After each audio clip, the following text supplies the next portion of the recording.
Hello, fabulous ladies. It is Camille here from Prioritize Love. I help single-driven women in how to attract a great life partner so they can have that loving, passionate, and committed relationship they truly deserve. And tonight, it's Monday night here in Australia. I have the pleasure to interview a fabulous guest on our call. Her name is Sophia Baseotto. I hope I pronounced that properly. That's beautiful. She's an IVF coach, embryologist, and the founder of Let's Talk IVF podcast. And so welcome on the call. I'm so excited that you could make the time for us. Thank you so much, Camille, for inviting me. I was thrilled to hear about what you do, and I thought, what the perfect place to come and chat to you and chat to all your beautiful listeners. And hopefully we can give them some value and give them some pointers tonight. Beautiful. And we connected through LinkedIn actually maybe a couple of months ago, and I just felt like there was such great synergy because a lot of my clients who are looking for a great life partner, they tend to be in their mid to late 30s, even early 40s as well. And many of them would still like to have a child, and it's just such an important topic to talk about. So tell us a little bit more about what it is you do as an IVF coach and why are you so passionate about the work you do? Sure. Look, so to give you a little background, I spent the last 25 years in the fertility space, and a large proportion of that time was in the laboratory space. And my favorite part of all of the work I did, embryology, so the eggs and the embryos, the andrology, which is all the sperm aspects of things, and the biochemistry, so all the blood tests as well. So I worked in all the areas of IVF. My favorite part of my job was talking to the patients, talking to the men and women, finding out their stories, letting them know what was coming up, what to expect, what the experience would be like, the sort of emotions that would come up, that it's all completely normal. These are the things that people say to us. It's all okay, and expect this is what's coming. So having those conversations with people and being able to enlighten them as to what was going to happen was where I actually stepped into, wow, this is exactly what I want to do. This is my passion. I love talking to people. Absolutely. And from there, I realized, there's a big space in the market where everyone, it's a clinical process, and the emotional side of things is something that is sadly missing. Now, even though the clinics will have their mandatory counsellors and things like that, there's a huge part of that treatment cycle where people, both men and women, feel largely alone. There's an emotional aspect that isn't covered. And so I started to investigate, okay, what else can I do? And found that there's a lot of coaching modalities out there. I went out and did some training myself and thought these things are going to help people that are undergoing this journey. And it was very much in alignment with me talking. I could talk to people and help them and take them through this journey and help them with the emotional aspect. And I thought that's just a brilliant synergy of all those things, the science, the modern coaching techniques, and being able to help people ultimately, which is what I wanted to do. Brilliant. And for most of my clients and the people who might be listening, I did go through the IVF journey myself and was very lucky to have a miracle baby at the age of 44 with using my own eggs, and it was a total roller coaster. So I totally agree. There's just a real gap there with the IVF clinics. So you have now provided an amazing service that women have access to. So with what you do, can anyone considering IVF, I know we already had a chat about that, but for the listeners, to give them a bit of an idea, what kind of clients reach out to you? Have they already started the IVF journey, or are they considering it? Sure. So because of my position, I work online. So I work with people around the world. I work with clients in London, in Chicago, and around Australia. So it doesn't really matter where people are. They can connect with me at a time and a place that's suitable for them. It's one-on-one. Right. Typically, a lot of people I'll speak to them before they even go down the pathway. So they're thinking, okay, I want to become a parent. I don't know how that looks. There'll be a lot of younger women or people that are, again, maybe haven't met their life partner. Maybe, they're at a different sort of stage in their career, and they've taken, so there's all sorts of walks of life that people might come. A lot of them is in the middle of treatment, so they may have had a few failed cycles, and they want to do things differently. They want to look at other avenues. They've tried cycles, they've failed. Typically, as you know, when you are going through this, fertility treatment impacts all aspects of your relationship. So even the single women that are going through and deciding what they want to do, whether they, there's different options for them, but even having that decision-making process before they start is a big decision, and it's nice to have all that information. And also the men, and this is a smaller group because the men don't like to talk about it, but I do talk to men because, they are also part of this process. So it is a wide range of people, both single, all different couple types. So it doesn't matter that I've got same-sex couples, I've got, different couple types, the single parents, the single women, and also the men as well. So all ranges of people, wherever they are on their fertility journey. As I said, you said you've got clients that may be slightly older, and there's a large group of women that do, get to parenting and thinking about actually conceiving and having children, and they are older. So there's a large group of those as well.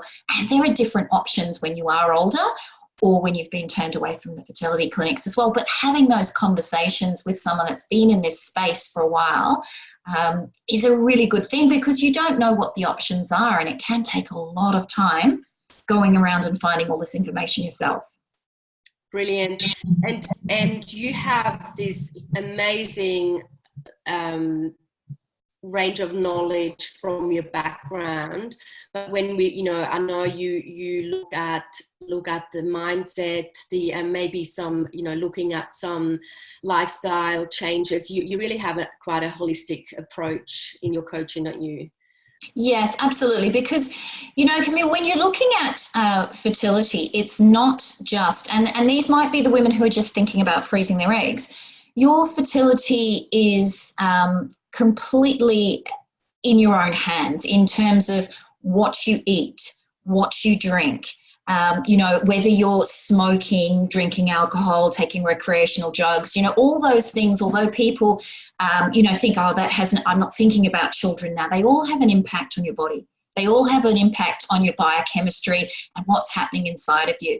Obviously, the mindset is a massive thing as well, and that's a really important aspect that a lot of people don't actually consider, because the clinics will give you, the sort of cookie cutter, this is what we think you should do.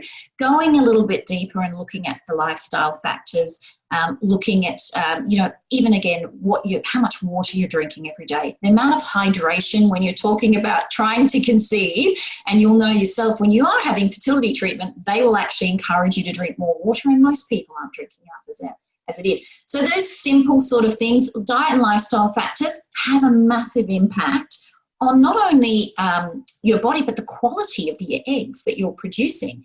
So it might be for a freezing cycle, or it may be you want to create embryos, or it may be you want to go on and actually have that transfer. But the quality of those eggs is largely determined by all these different factors, and you have to consider all of them when you're talking about your health. And again, mindset is a really important one there as well for people, because we know from all the brain scans and all the images that have been happening with people, and Dr. Joe Dispenza is another one of the beautiful people that I follow. We know from all the research out there that your mindset absolutely has a massive impact on all aspects of your health. So very important when you're doing this to actually consider everything and all of those things. You brought up the egg freezing conversation, and many of my clients, they actually regret that they didn't freeze their eggs earlier in life. What, in your opinion, is a great age to consider freezing your eggs? Sure. And this is something that, I would recommend when we're talking to universities and talking to university students, which we do, is to look at doing this in your early to mid-20s. I mean, that's the ideal time to do it. Now, look, seriously, no one is thinking about that. When they come out of university, the last thing you're thinking is, oh my goodness, I've got to preserve my fertility in case I don't meet my life partner until I'm 40. No one is having that conversation in their own head. Ideally, that's what you'd want to do in your mid-20s, freeze some eggs, and that is your backup plan B or C, whatever it might be. Now, the jury's still out on whether or not this is a viable option for people. Yes, they're freezing their eggs, but they've got to thaw out, and there's, all those, and fertilize and create. So there's all manner of things that have to be considered when you are doing that. And there's also the storage limit. So currently, and the laws will change to catch up with science. Currently, there's a 10-year limit. They haven't actually gone and changed the limits on the freezing. You can only have it for so many years, and that needs to be updated as well. So there are things, as people start to move towards, okay, I've got out of university and I'm going to, do X, Y, Z with my career. I'll freeze some eggs now. You'll need to have more than 10 years potentially. You might not meet your life partner till you're 40 or, even later. So you may need more time than that. Ideally speaking, that's the ideal time. The reality is there are women that are freezing their eggs in their 30s, in their late 30s. Look, I've even had women who've wanted to do it in their 40s. Because when you're looking at the statistics, Camille, this is really important. We're looking at the statistics from the viewpoint of people who are having trouble trying to conceive. We're not looking at the thousands and thousands of women around Australia who are conceiving in their early to mid 40s and late 40s naturally with low AMH levels, the anti-Mullerian hormone, which is an indicator of your ovarian reserve. They've got low levels, but no one's looking at that population. What we're looking at in the statistics we have to work with oftentimes are the women and men who go to the fertility clinics and are presenting with troubles trying to conceive. So we're not looking at the That's interesting. general population where we know that women have gone and they've seen an acupuncturist and they've had an AMH level of 1 and been told, things are really dire, and they've conceived naturally within a few months and having really low figures according to the statistics. The statistic would have said like it's lower than 5%, for example. Exactly. Yes, absolutely. So that particular patient would have got a really, really dire sort of prognosis, where the reality is we know there's women in their 40s and late 40s conceiving. So what I'm hearing though, which is interesting, because I ended up doing a lot of research and, I heard a lot about people, doctors and clinics saying like, but, don't leave it after 35. But what you're saying, really the younger is the better, because...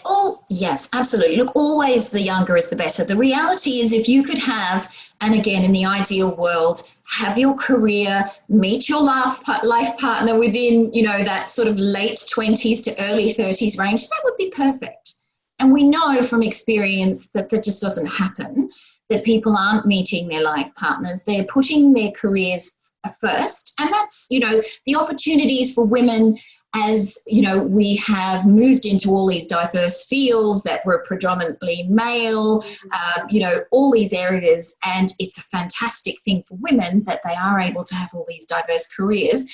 But we know from the university studies, and they did an interesting study, I was trying to look for it before I came on the call, that they did a study at the university and they were looking at talking to people about fertility. And these are the people that are coming out to go into the workforce, okay? They haven't met their partners or, gone down that career path. And their idea of when they were fertile and when that window was, and, they thought IVF will fix everything, was incredible. These are the people that are going out into the world and will be, potentially IVF patients in the next 10 to 15 years, but they had absolutely no idea. They were way off the mark with the fact that there was any sort of fertility window for women, and they thought that, IVF is the Band-Aid. It will fix it. We can just have IVF and it will all be okay, which is a little bit concerning because they are obviously going out into the workforce to do that and thinking that they can delay. Ultimately, though, the earlier the better. That obviously doesn't work very well with careers and travel. Absolutely. And you know, a lot of, like, including myself, a lot of women don't even think they might. I didn't think I really wanted to have children until I was in my late 30s. So I was always like, oh, I don't think it's really for me. So it is, but it's such an important conversation that we're having, because if someone's listening to this and they're in their early 30s, I would say do it now rather than wait till later.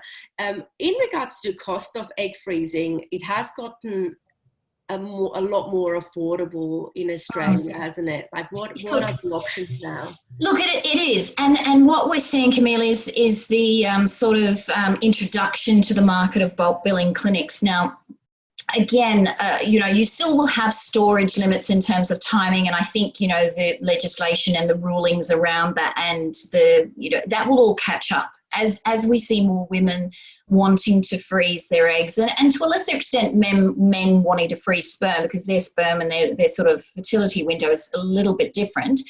But as that increases and more people do decide to freeze their gametes, you will see that change. Now, the cost, again, depending on it depends on whether they have any other background issues. So if, for example, you have things like endometriosis, so you have polycystic ovarian syndrome, if you have some underlying medical reasons, then it's not deemed a social cycle and you'll have a different costing, okay?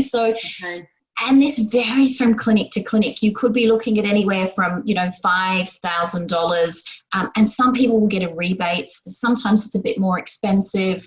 And again, depending on where you're at in terms of, do you have any other underlying issues? Do you have any other medical sort of conditions or reasons for potential fertility problems? And then we can deem you as not a social cycle, but you've got an underlying medical issue. And again, that can be a little bit cheaper.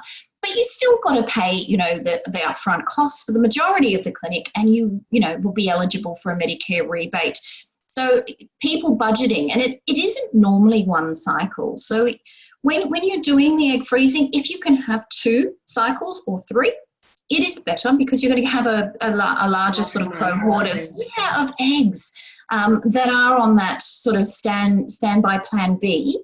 But again, if you average, say, ballpark figure $5,000, and there are clinics that are advertising cheaper cycles in terms of you'll get a rebate back, and they do, obviously it's a business model for them, so they want more women freezing their eggs, so they can afford to offer it a little bit cheaper because they're doing more cycles. Yeah. So again, it varies depending on, and what I do when I do talk to women and they're talking about freezing options is, before I get on that call and we have that conversation and I've had a little bit of a background, we'll go and have that in-depth conversation. Where are they? Where do they live? Where do they work? Because that whole concept of freezing the eggs, a lot of people do not realize that it's the same as having a stimulated cycle. Exactly. There are the ultrasounds and the blood tests and the injections and all of that. So it's time consuming. It takes months. It's not a quick, I'll go in, it'll be 2 weeks. There's that preparation. So even having that mindset and that emotional preparation for, this is what it's going to be. It's not just to turn up and I'll have a few injections and then I'll put them in the freezer. That's not what it is. So having that conversation is really important, because then when they do go to the clinics, they go informed. They have that background knowledge and they can ask different questions. And, everyone's different. They all have, different expectations, but they can go there armed with more information and be able to ask different questions. So that's empowering for women. I was just going to say, what an empowering position to be in. With women who are listening and might be listening to this interview later on, who have left it too late to use their own eggs, what are the options currently in Australia in regards to having access to an egg donor? Yeah, look, the options are quite varied. So, and I was having this conversation with a lady online just recently who was saying, that's not true. If you're asking for a clinic recruited donor, so the clinic goes off and finds known people or unknown people and they become donors at clinics, that's a very hard and long process and can take years. Some of those waiting lists are 3 years long. 3 years long. So that's a very, very long time to be waiting for an egg donor. Others will find family members and friends who will do the egg donation for them, which is lovely. And there are agencies. So there's big international ones which will work with some clinics. So most of the time women will only know the big ones that work with their clinics, okay? Because the clinics are a business and they have arrangements with their affiliate groups. However, you know, and I was speaking to a lady that just last week in the podcast that brings donors in. So she'll match donors and bring them in so they'll be prepped, they can have their medication overseas and do a fresh donation. So there's those options as well. There's the big companies that bring in the frozen eggs from overseas as well, and they get quite expensive. There's using families and friends, and that's another option. And look, there's companies, I have a contact in Spain, and they undercut all of those options in terms of pricing and will actually do facial recognition for women. So you actually get your face matched with the potential donors, so they have the same characteristics. Again, that technology is not being offered by these other companies as well, per se. You might see pictures in some instances, but to actually have your face matched, isn't it? Your donor just brings a whole new level to that experience. And with the Sophias clinic in Spain, and a lot of women I met are considering also going overseas. Will the women still need to travel to Spain, or that they actually? Yes, so some of these clinics will actually import, so they'll collect eggs and they'll actually transport them in again, and a lot of companies are doing that. Some women prefer to have that fresh transfer, so they will go overseas, and there are clinics in Greece and in Spain and other areas of Europe that do these cycles, and they are quite affordable. When you compare them to the Australian clinics, they are affordable. And what you've got to remember, Camille, as you'd be aware of, is there are age limits in Australian clinics. So when you get to a certain age, 45, 46, they won't treat you in an Australian clinic. And as I said, we know that there are people having natural pregnancies in their late 40s, but for some women that are having issues, they do go overseas and they have treatment, and they will be treated overseas. So there are always options. There's options for donor oocytes. There's options for donor sperm. There's a lot of options. And there's also the surrogacy option for women that haven't been able to carry as well, have had multiple miscarriages. So we live in a world where if you want to have a child, there's a way to do that. It just depends on how much intervention you would like. Donor eggs, donor sperm, donor womb, you know, it is all available. And again, it just depends on the actual person and what length they're willing to go to, and I guess how much money they're willing to invest, because obviously some of these options, they're not necessarily the cheapest option to conceiving. And some women, as I said, I spoke to one client and she had 19 cycles. 19 cycles at 10,000 plus a cycle. I was absolutely mortified. You know, so there are women that will do and move heaven and earth to become a parent. And again, it is a very individual and unique journey, and it depends on the individual what they want to do, but there are avenues open for all women that want to be a parent, single or otherwise. And that's the important thing. There are so many options now out there. And again, talking to you will just, it will give a woman a lot more awareness and a lot more, you know, it will give her the empowered steps to look into different options. Is there anything else? I'm just going to make sure I've asked all the questions I wanted to cover. Improve egg quality. We touched on that a little bit in regards to, is there anything else? So there's the diet and lifestyle factors. So you're giving up smoking, you're giving up recreational grubs. There is no safe amount of alcohol to be taken. And the more and more studies they do on this with women, especially, there's no safe amount of alcohol. So if you're looking at any sort of fertility treatment, whether it's freezing your eggs or creating embryos to do the journey alone, give up alcohol entirely, because you're going to be better off for it. The other thing is BMI, body mass index, and it's an important one, because having that ideal weight, now body mass index is your weight in kilos divided by your height in meters squared, ideally between 20 and 25 is the ideal weight. So the idea behind being a good weight is obviously you're at your optimum health and fitness. So if you are at that ideal body weight, you know that, you know, you're at the ideal weight. And it is also a lot of studies with BMIs and things. So being in that optimal body weight is important. And again, having your mindset right, you know, doing that background work. There's so many people that walk around with, you know, the negative emotions that they have from all the different life events, whether they've had just come out of a failed relationship. The number of women I speak to that are on this journey because they're in the middle of fertility treatment, their partner's pulled out, the relationship's broken down. And the number one thing I say is like, okay, can we shelve that treatment and let's do some work on you first before you start the treatment, because that's so very important, you know, to have that environment that is conducive to conceiving, which is be your healthiest state, both mind, body and spirit. If you can do that, you're going to have a much better cycle and a much better outcome. And the other thing for women out there, and I guess, look, it's an important one to consider, but there are so many, whenever you're having sort of any relationships, to make sure you're having protected intercourse, because there's so many STIs that they don't cause any issues for men. They damage fallopian tubes and cause adhesions and all sorts of things for women. So really important.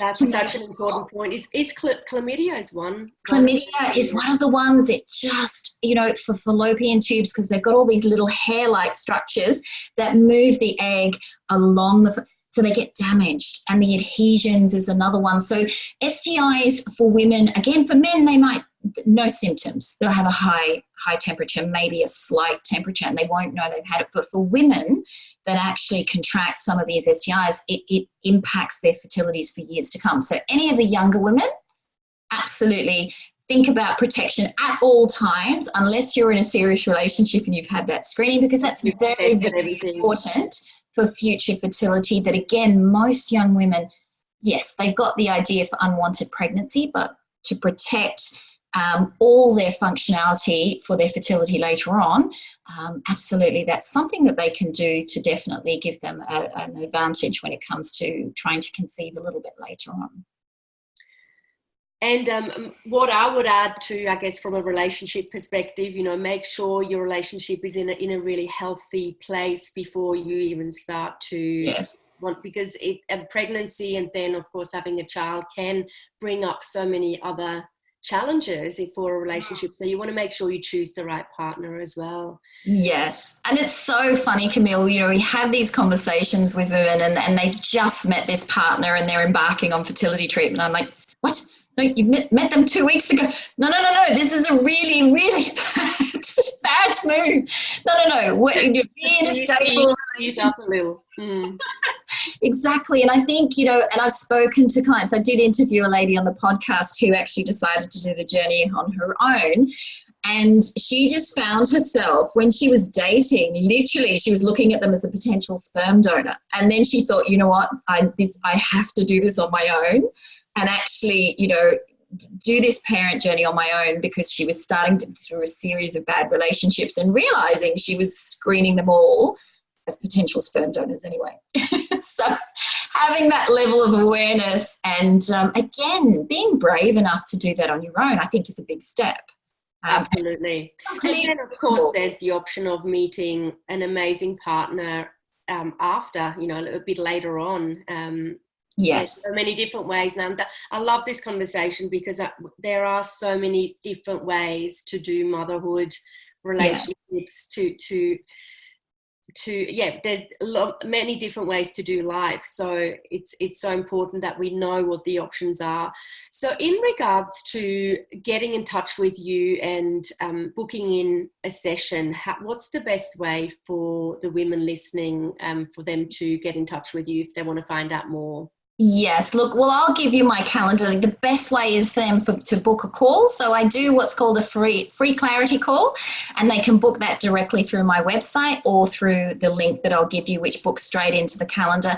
We have a call, we set up a time, they book their own time, and we get together and have a little chat, see what's what they're looking to do, and then of course we can, you know, have a longer call at a later time. But absolutely, I'll send you all the links so they can do that, because Yeah, having that conversation is so, even listening to some of the podcast episodes, people have listened to it and think, I wish I listened to this 9 years ago. I wish this was available when I started on my journey. So it is empowering to have all that information and to know what choices are out there for you. Different for everybody. 100%. And is there one more piece of advice or some wisdom you want to share with the women who maybe are at a stage where they just feel like, oh, maybe I just want to put it in a too hard basket, maybe I've left it too late, or maybe I won't be able to afford it, or, you know, so the kind of woman who really does want to do something different, but she might feel a little bit stuck with taking action. Look, for the women out there who are stuck, I think a lot of the time it comes from the fact that there is an awareness about what options are available. So to have that conversation and to know what is available for them just gives them more information to make an informed decision. So if you have all the information that's available, you have all the experience, and you talk to me, you'll feel like you've been researching this for some time, and you have all that experience and that knowledge, and you think, okay, right, these are my options. Again, different for each individual person, depending on where they are and what their age is and what their plans are. But if they have that conversation, then they can ultimately say they won't have any regrets because they've got all the information there.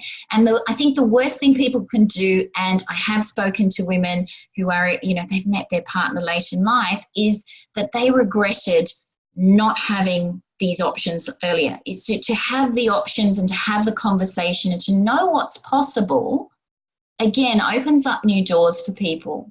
Then they can, make the decision accordingly, but they have no regrets because they absolutely have talked and had that conversation around what's possible for them. And until you have that conversation, you don't know. A lot of people will think, oh, the door's closed. And then I'll talk to them and think, oh, I hadn't considered that. That particular option before. Again, people have this defined pathway that they think, I've got to do X, Y, Z to have that, whatever that ideal in their model of the world is. And they're not aware that there are other ways to parenthood. And, even if that's not for them, they can have the option of having that informed decision and making that choice themselves with all the options on the table. Brilliant. Thanks so much for your generosity, and you've shared some really key tips with us tonight. And as we mentioned, I will share your link underneath this interview, and I really encourage anyone who is wanting to explore IVF or talking about fertility to definitely reach out and book a call with you. So thanks so much again. Really appreciate it. Thank you so much for your time, Camille, and thank you to all your listeners, and I hope that we've given them something to think about, and if they want to contact, love to have a chat with them. Perfect. Thanks again. Thank you.